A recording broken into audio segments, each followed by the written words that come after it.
Daredevil Born Again, épisode 4, nous balance des retours de personnages assez intéressants et nous en a introduit de nouveaux qui vont être terribles dans la suite des aventures de Matt Murdock, de Daredevil, de Kingpin et j'en passe.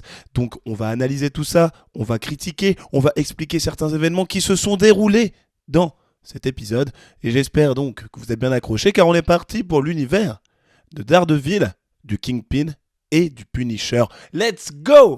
Donc on commence directement en expliquant un petit peu ce qu'il s'est passé dans Daredevil Born Again, épisode 1, que dis-je, épisode 4, saison 1. Eh bien déjà, on fait directement suite aux événements qu'il y a eu à la fin de l'épisode 3, où le White Tiger, un vigilante, un justicier, s'est fait assassiner par un mec qui portait, un gilet pare-balles du Punisher. Donc on va suivre un petit peu ça, et Murdock qui fait sa petite enquête. On a aussi le suivi d'une mini-affaire tournée vers un petit gars qui a fait un délit, mais on va rentrer dans le détail également. On voit un fisc qui tente de changer la ville et qui est aussi en train de retomber dans ses travers. Il a 2 doigts de craquer, ça se sent. Et puis bien sûr, on va parler du retour et de l'arrivée de différents personnages qui sont présents et qui vont avoir un rôle extrêmement important. Donc bien entendu, cette vidéo risque de spoil. D'ailleurs, l'épisode en lui-même, et je vous dirai si ça peut spoil ou donner des indices concernant la suite au moment où ça arrivera. Donc on va parler déjà du retour de Frank Castle, alias le Punisher.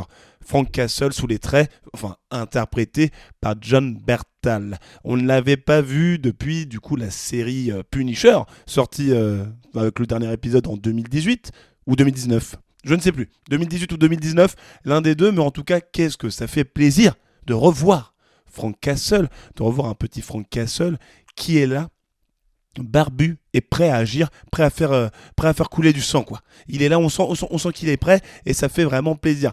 Mais pourquoi Matt Murdock va le voir?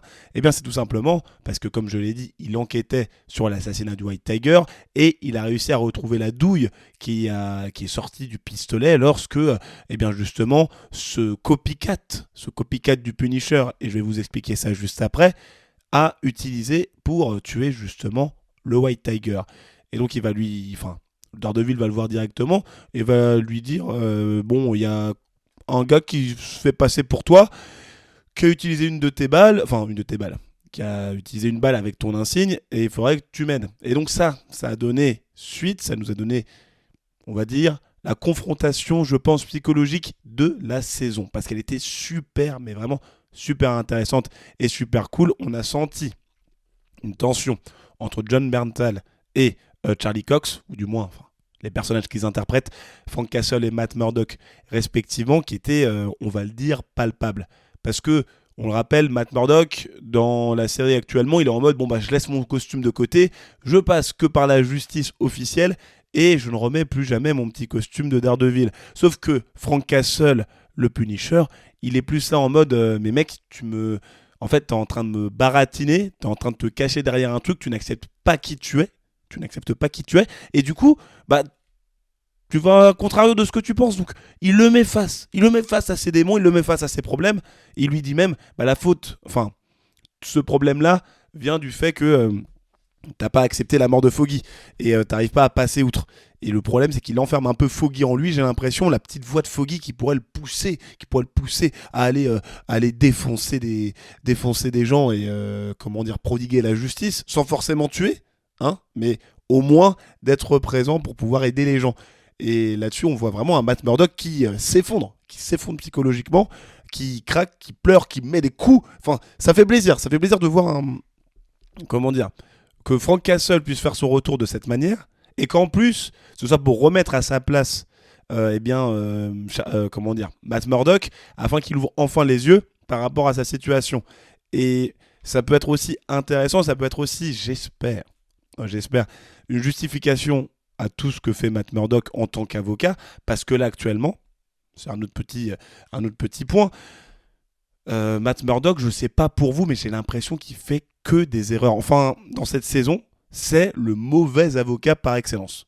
Même si il a réussi à sauver le White Tiger juridiquement, moi je trouve déjà que dans l'épisode précédent, le fait de révéler son identité secrète à tout le monde, c'était censé déjà être un move où toi-même tu te dis mais qu'est-ce que j'ai fait ? pourquoi j'ai fait ça. Enfin, pour moi, c'était un move complètement débile. À quel moment il s'est dit, en révélant l'identité du White Tiger, qu'il n'aurait aucun souci après. Rien que ça, déjà, pour moi, c'est un manque de jugeote et de logique qui est assez bizarre.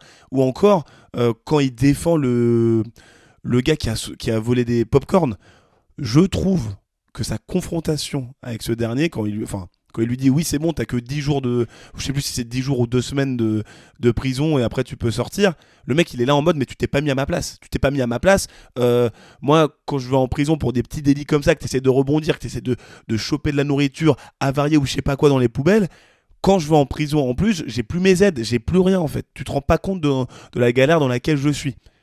Et je trouve qu'il aurait pu y penser déjà.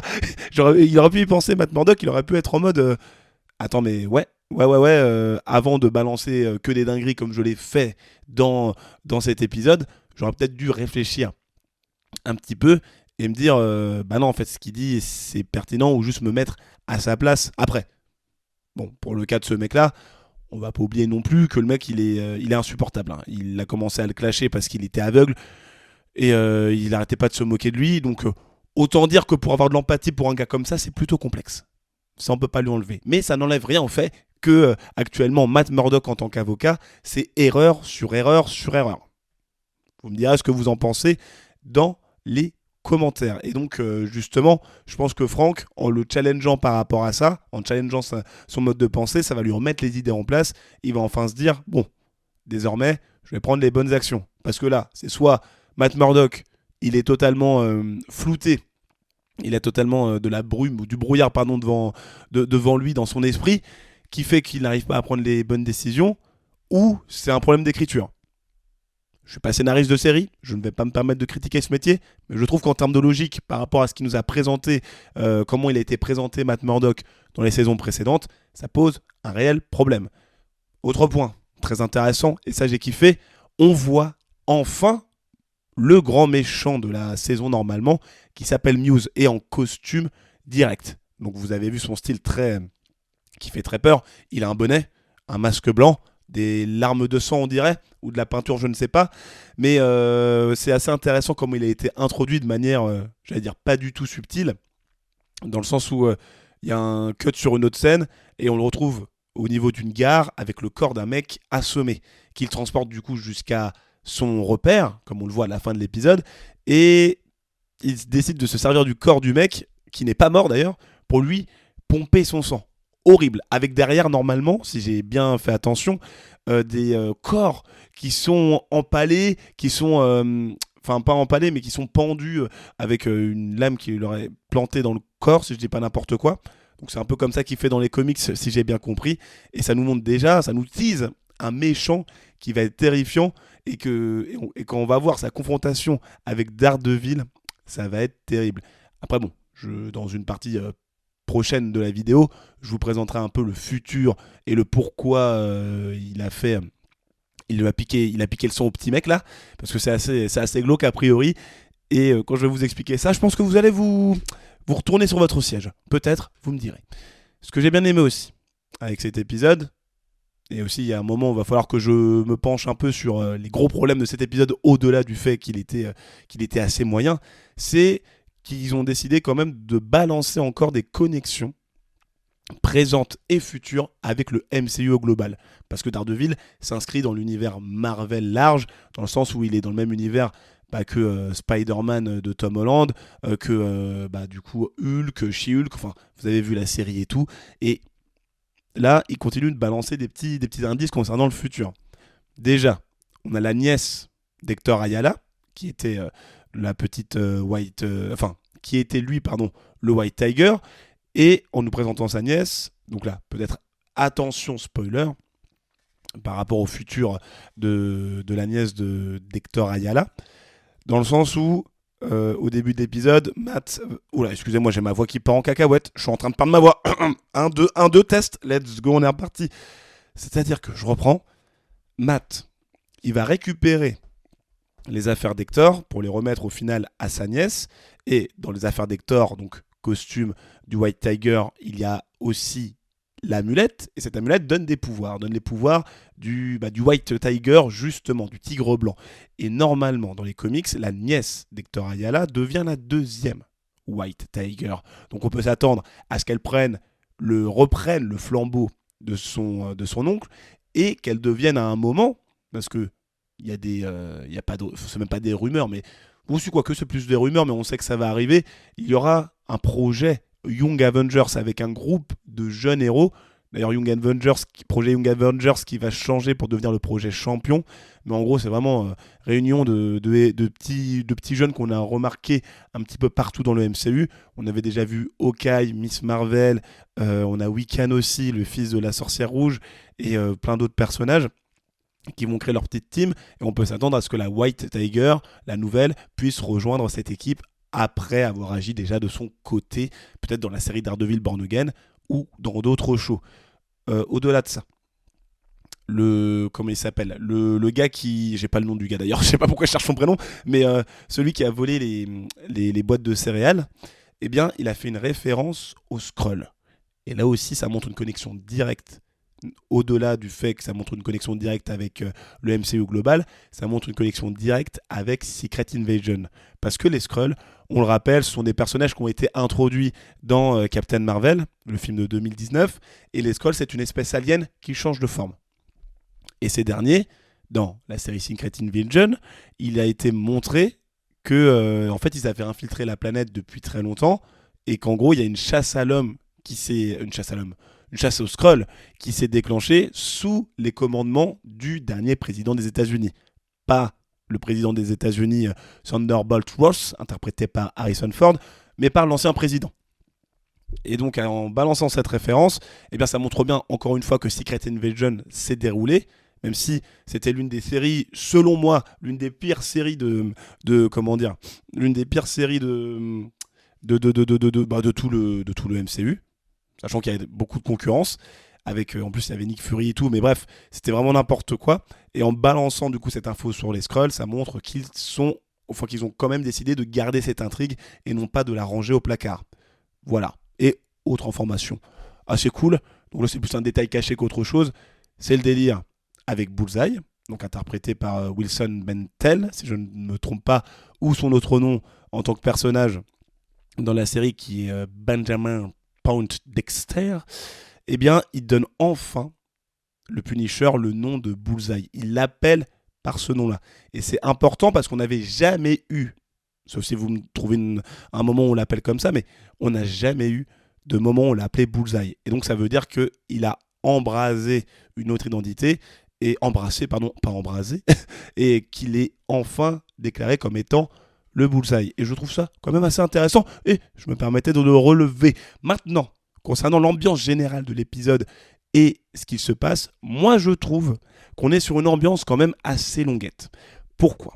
Parce que déjà du côté de Fisk, on n'en a pas parlé de la vidéo pour l'instant, mais je trouve que sa relation avec Vanessa, là, tout le délire où il se retrouve pour voir une psychologue, c'est long pour rien. C'est long pour rien. En fait, je m'en fous complet. Je sais pas pour vous, mais je trouve qu'avant, leur dynamique était beaucoup plus intéressante. Bien que là, que je comprends le pourquoi il raconte ça. Ça montre que Fisk, il essaye de se retenir par rapport, ne serait-ce à Vanessa, et à ses nouvelles prérogatives dans sa tête, ou sa nouvelle vision, vous appelez ça comme vous voulez. Mais pour moi, il y a un moment où Vanessa, elle va décider soit de le quitter, soit de faire encore n'importe quoi, parce qu'on le rappelle, elle l'a trompé et tout. Eh bien, je pense que Fisk, il va tout lâcher, et il va repartir dans ses travers à gogo.